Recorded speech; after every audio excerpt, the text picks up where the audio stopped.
ഇങ്ങോട്ട് വന്നത് ഞങ്ങൾ സ്നേഹത്തിന്റെ കടയിലെ ബിരിയാണി അത് തന്നെയല്ലേ അടുക്കൽ അരുൺകുമാർ നേരത്തെ പറഞ്ഞത്. നിങ്ങൾ സ്നേഹത്തിന്റെ കടയിലെ വീടിന്റെ ഉള്ളിൽ ഉമ്മറത്ത് പൈപ്പിൽ ചെടി നനച്ചുകൊണ്ടിരുന്ന പൈപ്പുമായി വെള്ളവുമായി ചെടി നനച്ചുകൊണ്ടിരുന്ന ആളെ വടിവാൾ വെച്ച് കാണിച്ച് ഭീഷണിപ്പെടുത്തി അയാളുടെ കാറ് തല്ലിപ്പൊളിക്കുന്നത് സെൽഫ് ഡിഫൻസ് ആണ് എന്ന് പറഞ്ഞാൽ ഈ നിങ്ങളൊക്കെ എനിക്ക് ശ്രീ കെ എസ് അരുൺകുമാർ ഒരു അഭിഭാഷകനല്ല എന്ന് പറയാൻ പറ്റില്ല, കാരണം അദ്ദേഹം പ്രാക്ടീസിംഗ് ലോയറാണ്. നിങ്ങളൊക്കെ ഒരു നിയമത്തെ എത്രമാത്രം വക്രീകരിക്കാനാണ് ശ്രമിക്കുന്നത്. ഇത് വീടിൻ്റെ ഉള്ളിൽ ഉമ്മറത്ത് പൈപ്പിൽ ചെടി നനച്ചുകൊണ്ടിരുന്ന പൈപ്പുമായി വെള്ളവുമായി ചെടി നനച്ചുകൊണ്ടിരുന്ന ആളെ വടിവാൾ വെച്ച് കാണിച്ച് ഭീഷണിപ്പെടുത്തി അയാളുടെ കാറ് തല്ലിപ്പൊളിക്കുന്നത് സെൽഫ് ഡിഫൻസ് ആണ് എന്ന് പറഞ്ഞാൽ ഈ നിങ്ങളൊക്കെ എനിക്ക് ശ്രീ കെ എസ് അരുൺകുമാർ ഒരു അഭിഭാഷകനല്ല എന്ന് പറയാൻ പറ്റില്ല, കാരണം അദ്ദേഹം പ്രാക്ടീസിംഗ് ലോയറാണ്. നിങ്ങളൊക്കെ ഒരു നിയമത്തെ എത്രമാത്രം വക്രീകരിക്കാനാണ് ശ്രമിക്കുന്നത്. നിങ്ങൾ ആരെയാണ് ഈ പുച്ഛിച്ച് തള്ളുന്നത്? ആരോടാണ് ഇങ്ങനെയൊക്കെ പറയാൻ ശ്രമിക്കുന്നത്? സെൽഫ് ഡിഫൻസിന്റെ പേരിൽ ഒരാളെ വടിവാൾ വെച്ച് കാണിച്ച് പരസ്യമായി റോട്ടിലൂടെ കഴുത്തിൽ കത്തി വെച്ചിട്ട് പോവുക. ഇതിന്റെ കാരണം എന്താണ്? കുന്നോത്ത് പറമ്പ് എന്ന പ്രദേശത്ത് കോൺഗ്രസ് ജയിച്ചു, അല്ലെങ്കിൽ UDF ജയിച്ചു. ഇത് മാത്രമാണ് കാരണം. ആ കാരണത്തിന്റെ പേരിൽ വടിവാൾ എടുക്കുക, കഴുത്തിൽ വെക്കുക, വീട് കയറി തല്ലിപ്പൊളിക്കുക, ആളുകളെ മർദ്ദിക്കുക, സ്ത്രീകളോട് അപമര്യാദയായി പെരുമാറുക, എന്നിട്ട് പറയാ വീട്ടിൽ കിടന്ന് ഉറങ്ങില്ല എന്ന്. അല്ല, ഇത് സെലക്ടീവ് ലീക്കാണ്. അതിനപ്പുറത്ത് UDFന്റെ ഭാഗത്തു നിന്നാണ് പ്രകോപനം ഉണ്ടായതെന്ന് അദ്ദേഹം ഉത്തരവാദിത്വത്തോടെ ആരോപിക്കുന്നു. എന്താണെങ്കിലും ഏത് വീഡിയോ വേണമെങ്കിലും പ്രചരിപ്പിച്ചോട്ടെ മാധു. ഞാൻ പറഞ്ഞല്ലോ, ഏതായാലും ഈ വീഡിയോ AI ആണെന്ന് ഇവർ പറഞ്ഞില്ലല്ലോ, ആർട്ടിഫിഷ്യൽ ഇന്റലിജൻസ് വീഡിയോ ആണെന്ന് പറഞ്ഞല്ലോ. അത് അത്രമാത്രം സമാധാനമാണ് എനിക്ക് ഈ ഘട്ടത്തിലുള്ളൂ. കാരണം എന്താ, ആ വീഡിയോ സത്യമാണെന്നുള്ള, ആ വീഡിയോ സത്യമാണെങ്കിൽ നിങ്ങൾ എന്താ കാണണ്ടേ? ഈ വീഡിയോയും മറ്റൊരു വീഡിയോയെ നമ്മൾ കണ്ടിട്ടുള്ളൂ ഇതിനു മുമ്പ്. അത് 2002 ഗുജറാത്ത് കലാപത്തിന്റെ സമയത്താണ്. ഇങ്ങനെ വടിവാള് വേന്തി കുറെ സംഘപരിവാറുകാർ കുറെ ന്യൂനപക്ഷ ആളുകളെ മർദ്ദിക്കുന്ന കൊല്ലുന്ന ദൃശ്യങ്ങൾ അതിന്നും നമ്മളുടെ കണ്ണിന്റെ മുമ്പിലുണ്ട്.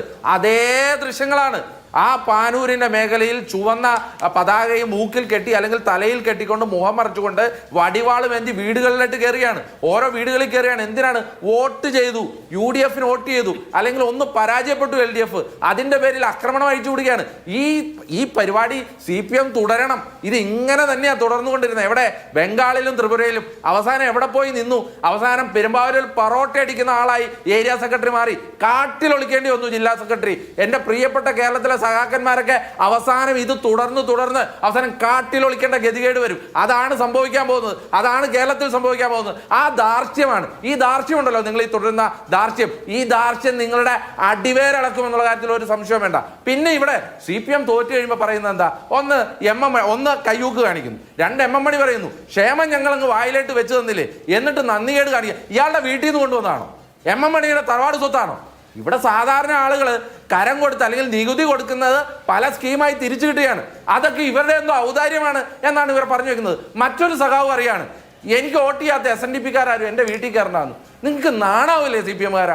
ഇങ്ങനെ ജാതി മത വർഗീയ ശക്തികളുടെ ഓരോ ജാതി സംഘടന, ആ ജാതി സംഘടന വോട്ടും പ്രതീക്ഷയാണ് നിങ്ങൾ ഇരുന്നത്. കിട്ടാതെ വന്നപ്പോ പറയാണ് ആ SNDP-കാരൻ എന്റെ വീട്ടിൽ കയറണ്ട, NSS-കാരൻ വോട്ട് ചെയ്തില്ലെങ്കിൽ കൂട്ടില്ല, അല്ലെങ്കിൽ നിങ്ങൾ ക്രിസ്ത്യൻ കത്തോലിക്കൻ ഞങ്ങൾക്ക് വോട്ട് ചെയ്തില്ലെങ്കിൽ നിങ്ങളോട് ഇനി മിണ്ടില്ല എന്നൊക്കെ പറയുന്ന ആളാവില്ലേ CPM-കാരാ? നിങ്ങളുടെ LDF സ്ഥാനാർത്ഥി പറഞ്ഞ വാക്ക് എനിക്ക് പക്ഷേ ചർച്ചയിൽ പറയാൻ പറ്റില്ല. വനിതാ ലീഗ് പറഞ്ഞത് സ്ത്രീവിരുദ്ധമാണ്. ഞാൻ അതിലേട്ടാ വരുന്നേ. ഇങ്ങനെ ഒരു പരാജയം ഉണ്ടായപ്പോ CPM-ന്റെ ഹാലിളകി, CPM-ന്റെ മനോനില തട്ടി. ഒരു സ്ഥാനാർത്ഥി പറയാണ്, സ്ഥാനാർത്ഥി അവരുടെ ഭാര്യമാരെ കൊണ്ടാ വോട്ട് പിടിക്കുക. എത്രമാത്രം നികൃഷ്ടമാണ് നിങ്ങൾ ഈ പറഞ്ഞത്.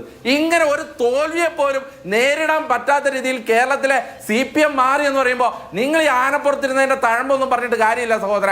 ഈ തോൽവി അല്ലെങ്കിൽ ഈ തോൽവിയിൽ നിന്നും പാഠം ഉൾക്കൊള്ളാത്ത CPM എന്ന് പറയുന്നത് നിങ്ങൾ ഈ നാട്ടിൽ ഏറ്റവും താഴ്ന്നപ്പെട്ട നിലയിലേക്ക് പോകും. അതാണ് നിങ്ങളുടെ ഇന്നത്തെ വിലയിരുത്തലും ഇന്നലത്തെ വിലയിരുത്തലും. നിങ്ങൾ ഈ ചർച്ചയുടെ തുടക്കത്തിൽ പറഞ്ഞ കോൺഗ്രസിന്റെ ഭാഗത്തുനിന്നും UDF-ന്റെ ഭാഗത്തുനിന്നും പ്രകോപനത്തിന്റെ കാര്യം പറഞ്ഞതിനൊപ്പം എനിക്ക് കൂട്ടിച്ചേർത്ത് പറയാൻ മലപ്പുറത്ത് നിന്ന് മറ്റൊരു ഉദാഹരണം കൂടിയുണ്ട്. അത് വളാഞ്ചേരിയിലെ കൊലവിളി പ്രസംഗമാണ്. കേട്ടിരുന്നോ യൂത്ത് കോൺഗ്രസ് നേതാവ്?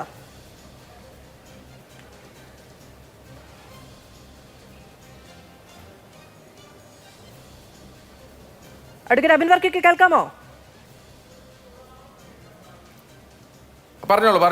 അല്ല, യൂത്ത് ലീഗിന്റെ പ്രാദേശിക നേതാവ് കൈവെട്ടി മാറ്റും എന്നതടക്കമുള്ള കാര്യങ്ങൾ നിങ്ങളുടെ നഗരസഭാ മുൻ കൗൺസിലറായ ശിഹാബുദ്ദീനാണ് വിളിച്ചു പറയുന്നത്. ആ നിലയ്ക്കുള്ള പ്രകോപനങ്ങളും ആ നിലയ്ക്കുള്ള കൊലവിളിയും UDF-ന്റെ ഭാഗത്തുനിന്നും ഉണ്ടാകുന്നുണ്ട്. നിങ്ങളുടെ ശക്തി കേന്ദ്രങ്ങളിൽ ഞങ്ങൾ ഒരു കാലഘട്ടത്തിൽ ഞാൻ പറഞ്ഞല്ലോ, നിങ്ങൾക്ക് കേരളത്തിലെ UDF-നെയും കോൺഗ്രസിനെയും കാലാകാലങ്ങളായിട്ട് അറിയാവുന്നതാണല്ലോ. ഞങ്ങളായിട്ട് എവിടെയെങ്കിലും ഞങ്ങൾ ആരെങ്കിലും അങ്ങോട്ട് പ്രകോപിപ്പിക്കാൻ പോയ ചരിത്രം ഉണ്ടായിട്ടുണ്ടോ? ഉണ്ടാക്കിയിട്ടില്ല. ഇങ്ങോട്ട് വന്നത് ഞങ്ങൾ സ്നേഹത്തിന്റെ കടയിലെ ബിരിയാണി അത് തന്നെയല്ലേ അടുത്ത അരുൺകുമാർ നേരത്തെ പറഞ്ഞത്. നിങ്ങൾ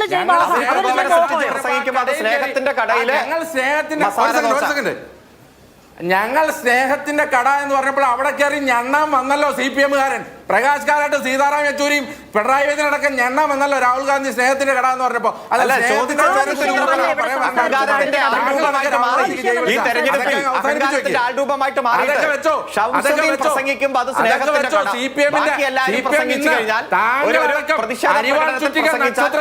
കുത്തുന്നുണ്ടെങ്കിൽ അത് കോൺഗ്രസിന്റെ ഔദാര്യം കൊണ്ടാണ്.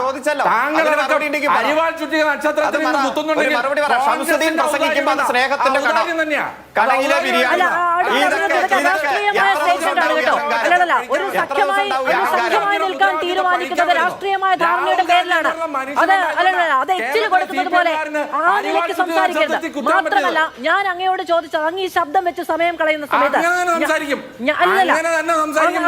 സംസാരിക്കുന്നത് രാഷ്ട്രീയ മര്യാദ ഇല്ലായ്മയാണ്. രാഷ്ട്രീയ മര്യാദ ഇല്ലായ്മയാണ്.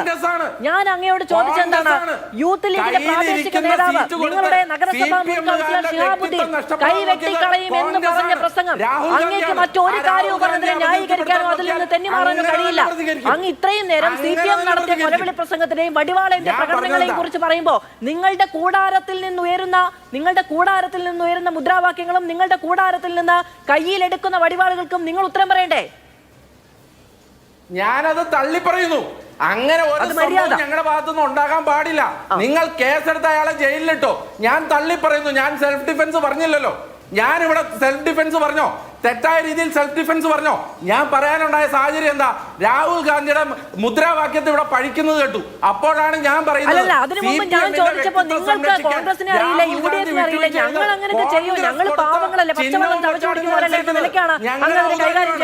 ഔദാര്യം തന്നെയാണ്.